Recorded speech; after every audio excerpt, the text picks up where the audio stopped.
Hello there, kids. My story for you all today is about humility.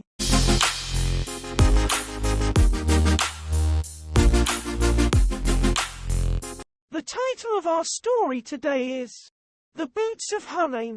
One morning, a desert traveler rode into town and noticed a pair of boots outside a cobbler's shop. He went inside and offered some money to buy them. "Those are the finest boots I've ever made," said Hunain, the cobbler. "They're worth 3 times that amount."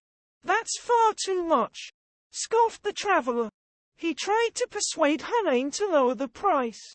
But no matter how much they argued, Hunain wouldn't part with the wonderful boots for less. The traveler grew angry. "You are a stubborn, greedy man," he said.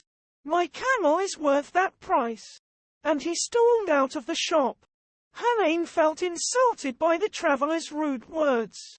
Moments later, when he saw the traveler ride past on his camel, Hunain grabbed the boots and followed. He watched which route the traveler took into the desert and hurried along a shortcut to get ahead of him. A mile along the trail, Hunain placed one boot in the sand, and a mile farther, he placed the second boot. Then he hid behind a sand dune. The traveler rode along, grumbling to himself about the cobbler, until he saw the first boot lying in the sand. "That's the very boot I wanted," he exclaimed. "But sadly one is no use."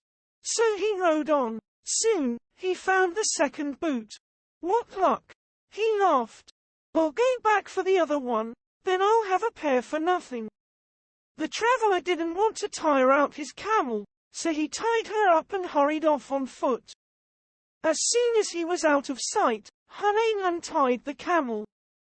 "Fair's fair," he chuckled, and he climbed onto the camel's back rode home. So, as you can see from this story, kids, the moral story that we can get from here is, about the traveler's vanity and arrogance had turned Hunain into an unnecessary enemy. And this carried certain consequences. So, that's it for today, kids. Until our next story, bye.